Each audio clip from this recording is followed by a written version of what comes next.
students, welcome to Absolutely Maths. Today we will be continuing with question number 16 of exercise 3E of third chapter fractions. Question number 16. A lamppost has half of its length in mud and 1/3 of its length in water. एक lamppost है जिसका half length mud में डूबा हुआ है और उसके 1/3 length water में डूबा हुआ है. So what fraction of its length is above water? तो कौन सा फ्रैक्शन उसके लेंथ का वाटर के ऊपर है? If 3 whole 1/3 meter of lamppost is above the water, अगर इतना लेंथ वाटर के ऊपर है, then find the whole length of the lamppost. तो फिर उस पूरे लैम्पपोस्ट का लेंथ कितना है? फिगर क्या है?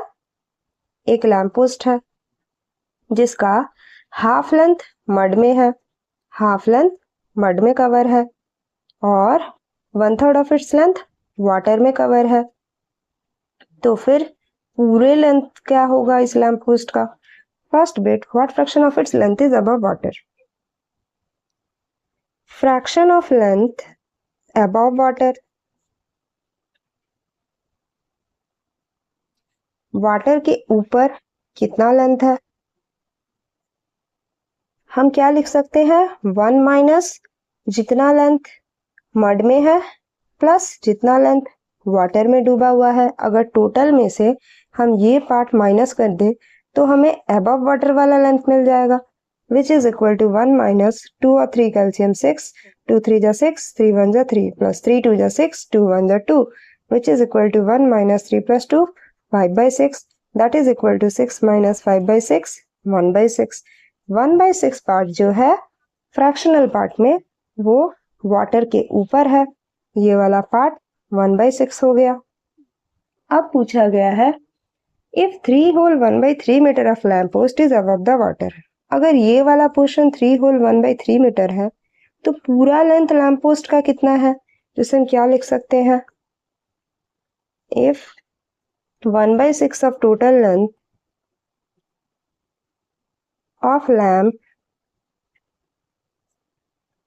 of lamppost above water is,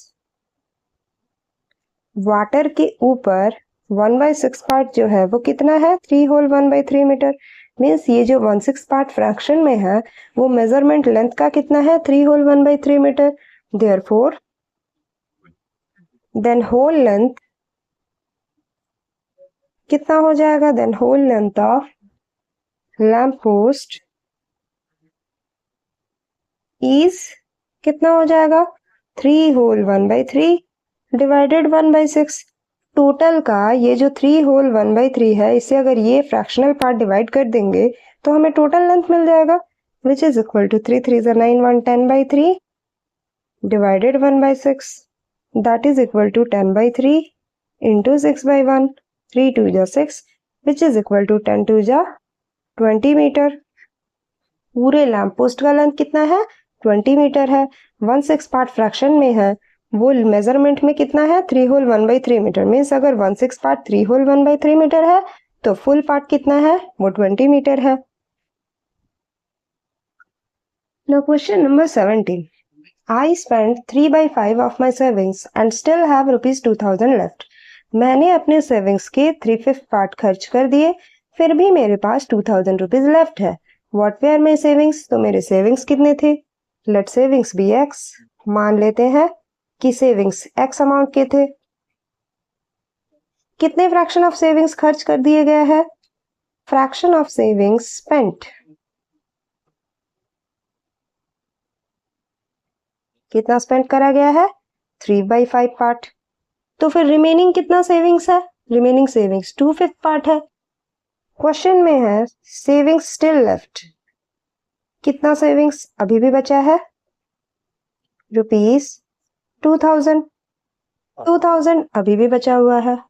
तो अब हमारा जो टोटल सेविंग्स एक्स है वो क्या क्या है? 3/5x. टोटल सेविंग्स का 3/5 पार्ट जो खर्च कर दिया गया है प्लस जो 2000 रुपीज बचा है, इन दोनों को मिलाकर ही टोटल सेविंग्स हुआ होगा. ये जो 3/5 पार्ट खर्च करे गए हैं वो टोटल सेविंग्स से ही खर्च करे गए हैं जो कि ये है. उसके बाद भी 2000 रुपीज जो बचे हैं वो सेविंग्स के ही बचे हैं. Means spent amount plus saved amount equal to total savings.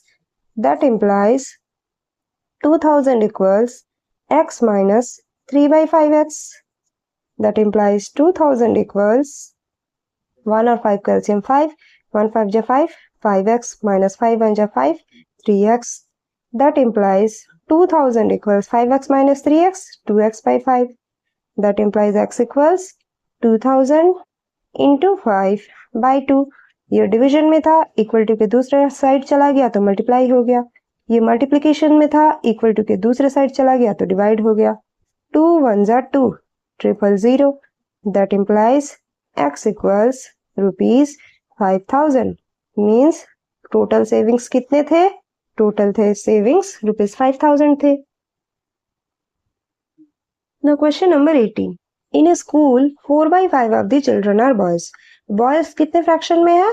4 by 5 part of total children. If the number of girls is 200, find the number of boys. अगर girls 200 हैं तो boys कितने हैं?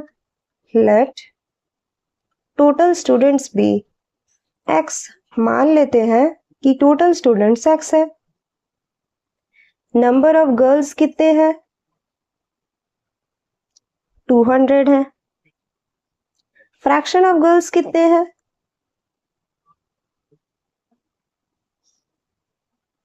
Fraction of girls 1 minus 4 by 5 है. अगर total fraction 1 है उसे हम बॉयज को माइनस कर दे तो हमें जरूर गर्ल्स मिल जाएंगे. That is equal to 1 by 5 है. तो अब हम इसे क्या कर सकते हैं? नाउ नंबर ऑफ गर्ल्स 200 थे, उसमें ये जो 1/5 पार्ट गर्ल्स है वो जरूर टोटल स्टूडेंट्स के होंगे जिसे हमने x माना है. टोटल स्टूडेंट्स के 1/5 पार्ट 200 गर्ल्स है. That is x equals 200 into 5. That implies x equals 1000. Means total children school में कितने हैं? 1000 है. उसमें से अगर गर्ल्स 200 है तो बॉयज कितने हो जाएंगे? Now number of boys equal to 1000 से हम अगर 200 माइनस कर दें तो हमें मिल जाएगा 800 बॉयज. एक तरीका तो ये है कि 800 बॉयज मिल गया, हमने 1000 से 200 माइनस कर दिया. ये मेथड 1 हो गया. दूसरा तरीका क्या है? हम फ्रैक्शनल पार्ट में निकाल लें. अगर 1/5 पार्ट गर्ल्स है तो 4/5 पार्ट बॉयज है जो कि गिवन है. Number of boys equal to 4 by 5 of total students. Total students हम यहाँ निकाल चुके हैं 1000, which is equal to 4 by 5 of 1000. 5 2 are 10, 0 which is equal to 800 boys. यहाँ भी हमें 800 मिला, यहाँ भी 800 मिला. हम किसी भी मेथड से कर सकते हैं. यहाँ तक हमें टोटल स्टूडेंट्स मिल गए. यहाँ हमने टोटल में से बॉयज को टोटल में से गर्ल्स को माइनस कर दिया तो हमें 800 बॉयज मिल गए. यहाँ हमने फ्रैक्शनल पार्ट में सॉल्व करा तो भी हमें 800 बॉयज मिले. तो हम इन दोनों में से कोई भी मेथड कर सकते हैं. Now question number 19. If 4 by 5 of an estate is worth rupees 42,000. एक एस्टेट है जिसका 4/5 पार्ट 42,000 है. Find the worth of the whole state. Means अगर 4/5 पार्ट 42,000 है तो फुल पार्ट कितना है वो हमें निकालना है.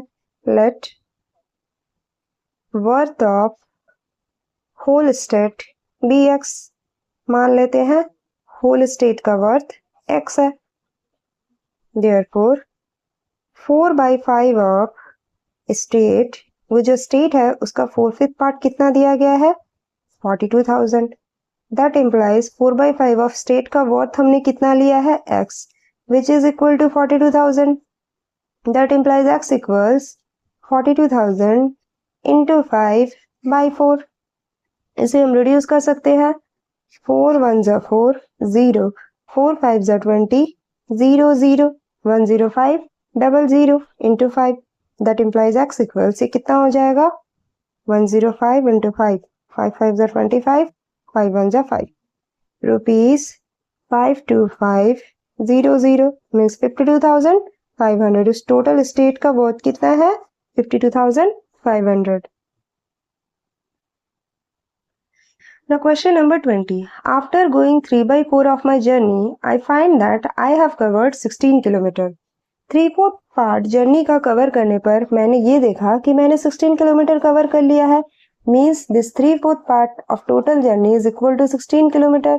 How much journey is still left, मुझे और कितनी जर्नी कवर करनी है।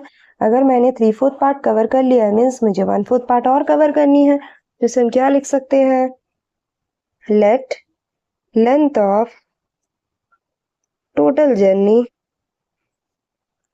B x kilometre. मान लेते हैं टोटल जर्नी का लेंथ x किलोमीटर है। जर्नी कितनी कवर कर ली गई है, जर्नी का वर्ड इक्वल टू 16 किलोमीटर। और ये जर्नी कवर्ड फ्रैक्शनल पार्ट में कितना है, 3/4 of total journey he 16 kilometre है। टोटल जर्नी का 3/4 पार्ट 16 है। That implies x equals 16 into 4/3।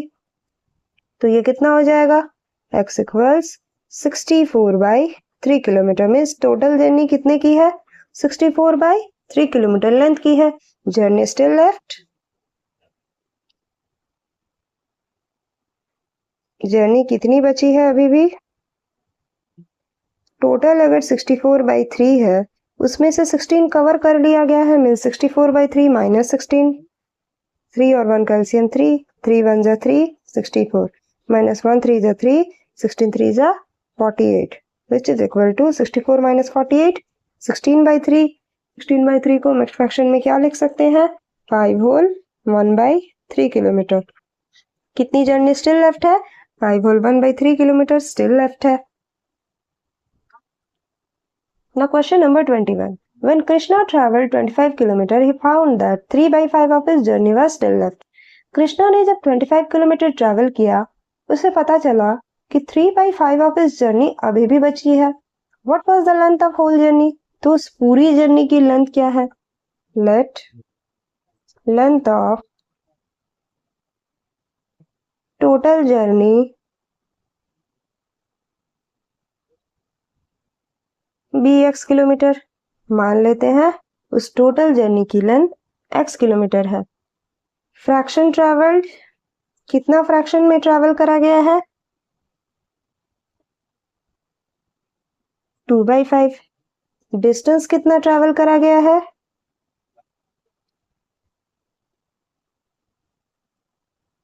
25 kilometre. और ये जो डिस्टेंस है जरूर ये 2/5 पार्ट उस टोटल जर्नी का है, वही 25 किलोमीटर कवर हुआ है।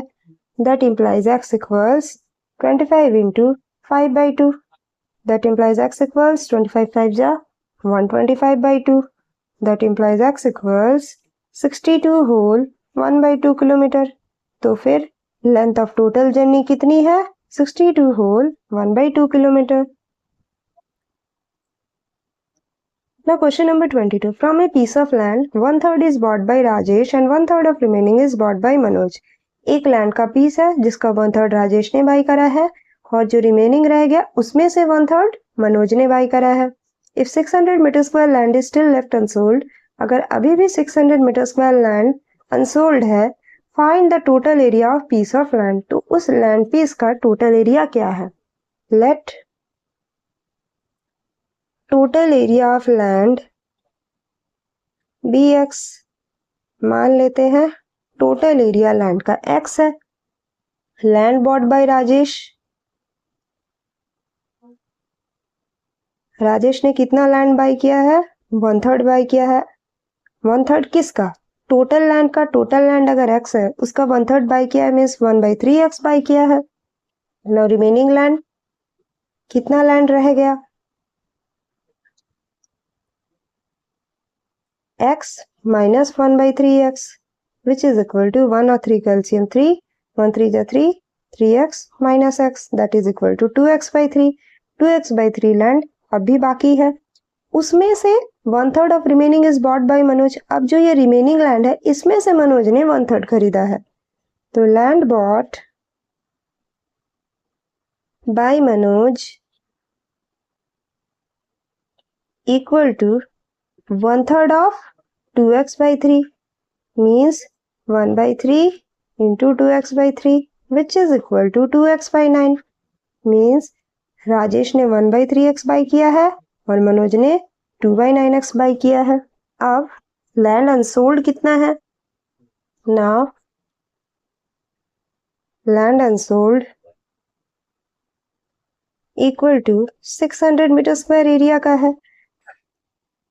तो अब रिमेनिंग लैंड से ये वाला पार्ट माइनस कर देंगे तो हमारा एरिया जो अनसोल्ड है वो इक्वल हो जाएगा।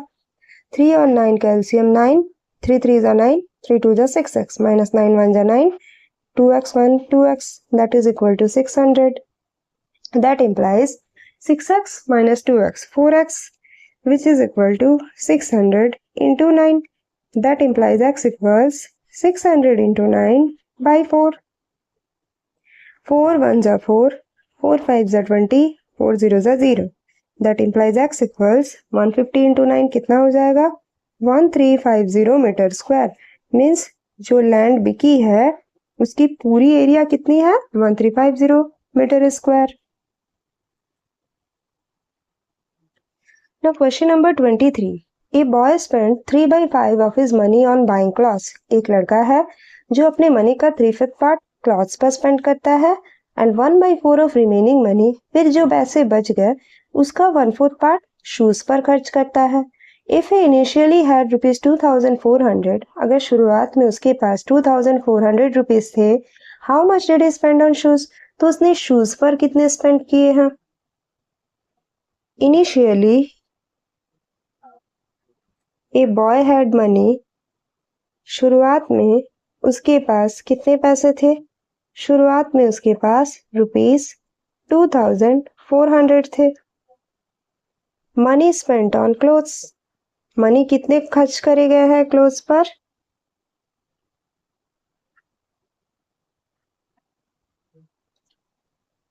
थ्री-फिफ्थ पार्ट खर्च करे गए हैं, which is equals to 3/5 into 2400.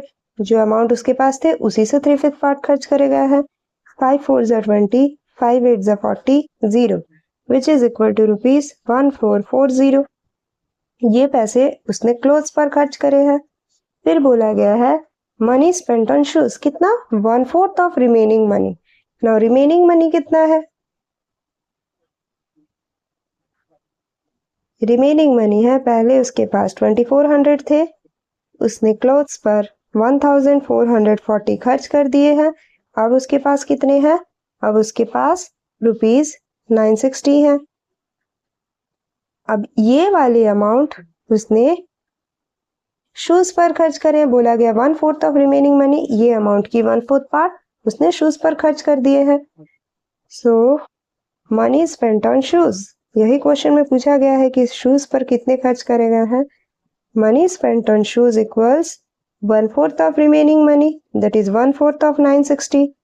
4 2 जा 8, 4 4 जा 16, 0, which is equal to rupees 240. 240 rupees उसने शूज पर खर्च करे हैं. Now question number 24. A boy spent 3/5 of his money on buying clothes and 1/4 of his money on buying shoes. If he initially had rupees 2400, how much did he spend on shoes? अब ये question को first बार में अगर read करेंगे तो लगेगा ये दोनों क्वेश्चन तो बिल्कुल सेम है, बट ये दोनों क्वेश्चन सेम नहीं है. यहाँ पर एक डिफरेंस है. पहले यहाँ दिया गया a boy spend 3/5 of his money on buying clothes, यहाँ भी है a boy spend 3/5 of his money on buying clothes. दोनों कंडीशन में ही 3/5 पार्ट मनी के क्लोथ्स पर खर्च करे गए हैं. सेकंड कंडीशन है 1/4 of remaining money on buying shoes, 1/4 of बचे हुए मनी के 1/4 पार्ट को शूज पर खर्च करा गया. और यहाँ क्या बोला गया है? 1/4 of his money on buying shoes. यहाँ रिमेनिंग पार्ट नहीं है, यहाँ डायरेक्ट जो मनी है उसका 3/5 क्लोथ्स पर और 1/4 शूज पर. यहाँ रिमेनिंग मनी बोला गया था, ये चीज इसमें डिफरेंट था जो कि इसमें नहीं है. इसमें हम क्या लिखेंगे? टोटल मनी कितना है? टोटल मनी उसके पास रुपीज 2400 है. मनी स्पेंट ऑन शूज कितना है? मनी स्पेंट ऑन शूज 1/4 है, that is 1/4 of 2400, that is 4 6 24, 0 0, which is equal to rupees 600. उसने शूज पर कितने खर्च करे हैं? उसने शूज पर रुपीज 600 खर्च करे हैं. That's all for this video.